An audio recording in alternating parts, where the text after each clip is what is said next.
As long as interest rates go up, the housing market is going to get the message that prices must come down.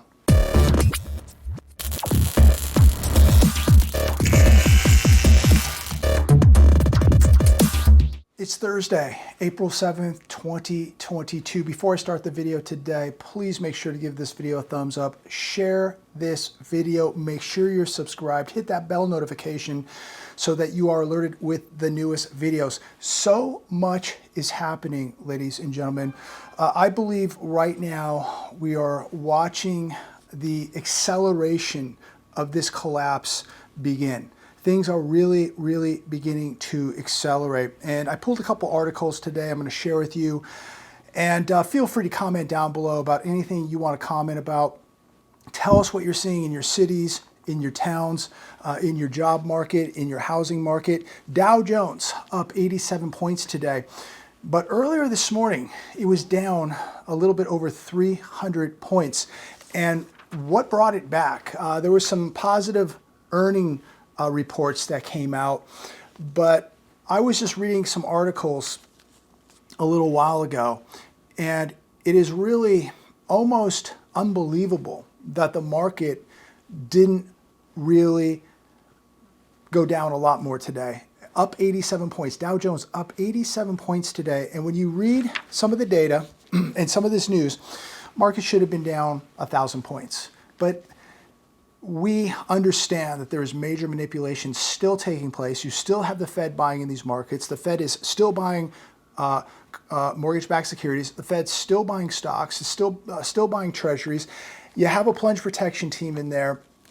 We've had 2 down days. They didn't want to let it go down a 3rd day. But let's go over some of this data. Let's talk about some of these articles.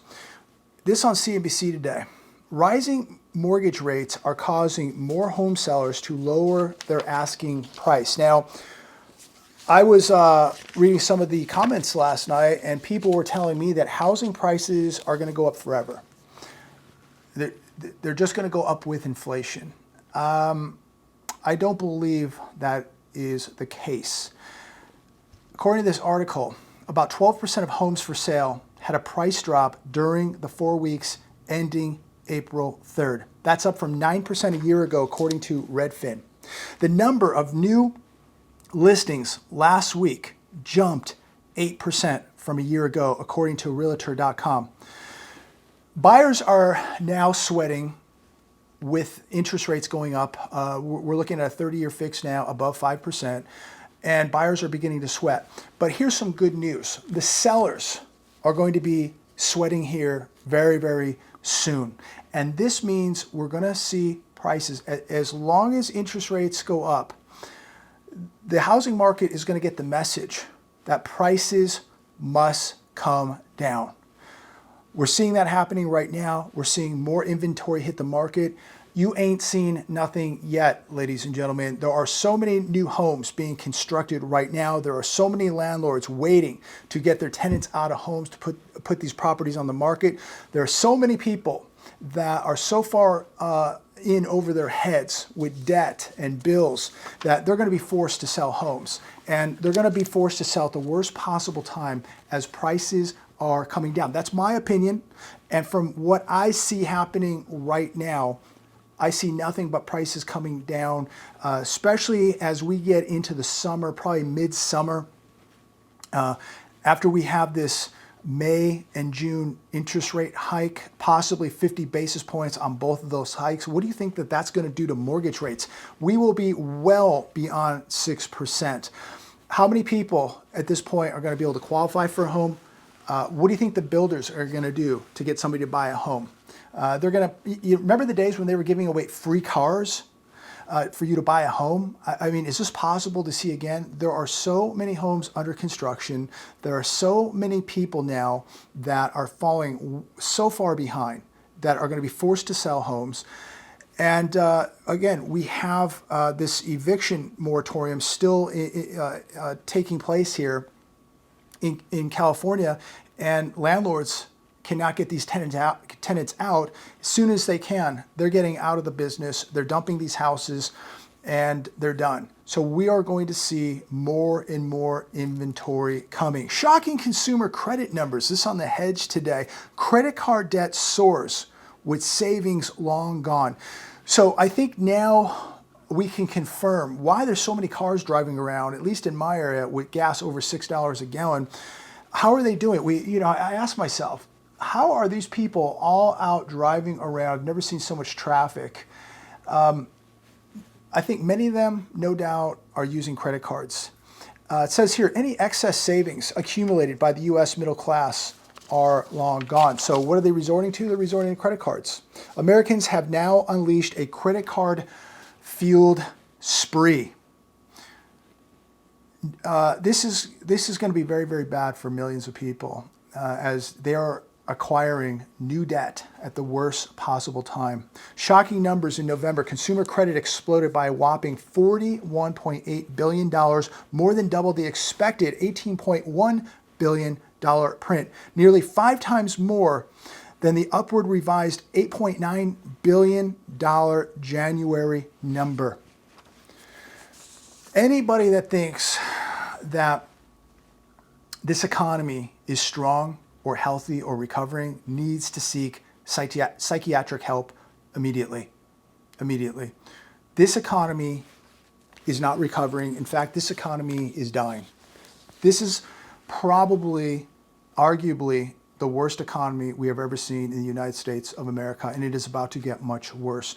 The real stunner was revolving credit or credit card debt, which soared nearly 6-fold in February to $18 billion from $3.1 billion in January. Oh no, everything is good. You know, your friends will tell you, your acquaintances will tell you, no, don't be a doom and gloomer, don't be negative, everything's gonna be fine. Just hope and believe in teddy bears and puffy white clouds and rainbows, and everything's going to be okay. Ladies and gentlemen, I'm here to tell you, I'm here to warn you today, what we are witnessing is extremely dangerous. It is not normal. It is not healthy. This economy is collapsing right before your very eyes. The data right here is not lying, and it's probably much worse than we're being told. And by the way, this $18 billion is the second highest print on record. All of this just in time for credit card APR to start moving higher. Now they'll start moving your credit card rates slowly, and then it will accelerate much, much faster, and people are going to drown. They're going to get themselves in very, very big trouble. This is the worst possible time to be dependent on credit cards. Now, I want to talk about something else that I think people are going to get themselves into very, very big trouble here. And this comes from an article on wolfstreet.com. Mortgage refinance applications are collapsing. This is going to be another major, major problem for the average U.S. household and for this economy. Homeowners refinance their homes for 2 reasons. One was to bring their monthly payment down and have a little extra cash at the end of the month. The other was to just extract a pile of cash. Both types of refis provide extra oomph for the economy. So if you have extra money at the end of the month because your mortgage payment's a little bit less, you have a little extra money, you're going to go out, you're going to eat, you might take a weekend vacation, etc. If you have a cash out type refi, then this generates a pile of cash all at one time.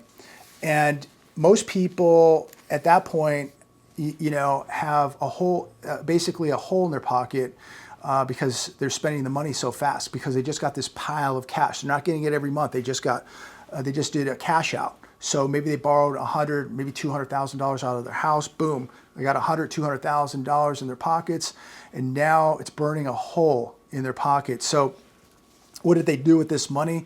Well, they bought stocks, they bought cryptos to get rich quick. They paid off maxed out credit cards at 25% interest. They put a down payment on a second home so they could use that for a VRBO or a Airbnb. And the list goes on. Maybe they bought a timeshare, maybe they bought a new car, maybe they bought a new RV, maybe they bought a new boat. Somehow, some way, they found a way to blow this money. And these people, as this real estate market begins to correct and then collapse, these people are going to be in enormous trouble. Ladies and gentlemen, many of you saw this movie back in 2008. I saw it. And this, you know, we're being told it won't be as bad as 2008. I hope it isn't. I really, really hope it isn't. But we have not seen this type of spending spree ever. We have not seen this type of inflation ever. We have not seen this kind of debt or deficits ever. And we continue as a nation to spend and spend and spend with money we don't have. And we're going to see more aggressive rate hikes take place. This is going to be very impactful on the average U.S. household and home owner. This is why I've said over the last couple of years, keep your powder dry. Big sales are coming. Boats, RV, land, homes, commercial real estate, shopping malls, businesses, etc., you name it. Because so many people have borrowed so much money and have been living literally off of a credit card for years and years and years. And let's not forget all the stimulus money that people got. And let's face it, everybody, well, not everybody, let me take that back, but millions of people have been living like big shots. And now they are going broke because they've spent all this money to live like big shots. And now they're going broke. 30-year fix now is above 5%, and applications for mortgage refis has collapsed. This extraction of cash in the economy is not going to allow people to buy stuff. And if they're not buying stuff, what happens to the economy? If they can't pull $100,000, $200,000, $300,000 out of their house, if they don't have 8 credit cards, how are they going to buy stuff? This is going to be a big problem. Big, big problem. And I don't think many people realize it yet, but most of you do. So keep your powder dry. I really do believe that we're going to see historical sales coming to the U.S. And I can't say that that's going to be tomorrow or next week or tell you what day it's going to be, but I'm just connecting the dots like all of you. This cannot continue to go on. This is going to come to an end, whether the Fed does it or whether the inflation just gets so far out of control. One way or another, it's coming to an end, and you need to be prepared. Macy's warns that inflation-squeezed consumers may choose to spend on travel over shopping. As we've said in the past, the consumer now is going to have to make choices of where they're spending their money. And I think that a lot of consumers, at least in my area, they're not spending it on retail. They're not going to the stores and the shops. I see more people at the restaurants. So people, in my opinion, would rather go out with their friends and family and have a meal, as bad as some of these restaurants are now, because the service and the food quality and the portions are so bad. But people do like to get out. They like to socialize. They like to spend time with family and friends. And they get more enjoyment and pleasure out of that than going and shopping maybe for a pair of shoes or, you know, going to one of the local retailers. Because I don't see a lot of people in the retailers. They're not in the malls. But I do see some of the restaurants that seem to be doing okay, even though many of the restaurants are being obliterated. And many of them are only doing okay on weekends. And then during the week, they're dead. But this is where I think the money's going. As far as travel, well, when you look at record price jet fuel now and ticket sales, price of ticket sales exploding, I think far fewer people are going to be able to travel and take vacations like they once did. So we'll see how it plays out. But I want to finish with this last article. And it's titled, Newsom, our governor here in California, urged Californians to cut water use by 15%. In February, they saved less than 1%. And I bring this up because as our governor is telling people to, you know, not use as much water, maybe take a shorter shower, don't wash your car. Well, Disney is out here now, and they just acquired 700 acres in Rancho Mirage, and they're building 2,000 homes on this property, nearly 2,000 homes. They're building a 455-room resort, and get this, they're building a 26-acre lagoon. A 26-acre lagoon. That's a lot of water. Think about how much water it's going to take to fill up a 26-acre lagoon, and of course, multiple swimming pools on this property also, maybe a golf course, but this property is going to take an enormous amount of water to maintain, an enormous amount of water for pools, and a 26-acre lagoon.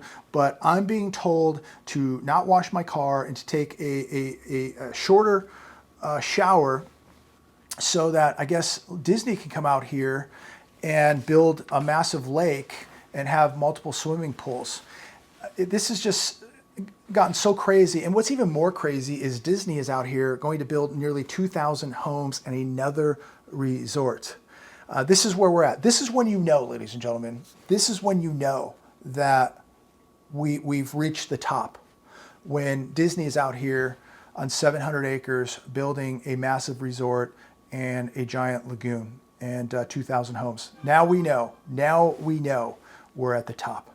I'm going to leave it there today. Have a wonderful, wonderful rest of the week. I look forward to talking with all of you very, very soon. Share this video, give it a thumbs up, make sure you subscribe. God bless you all.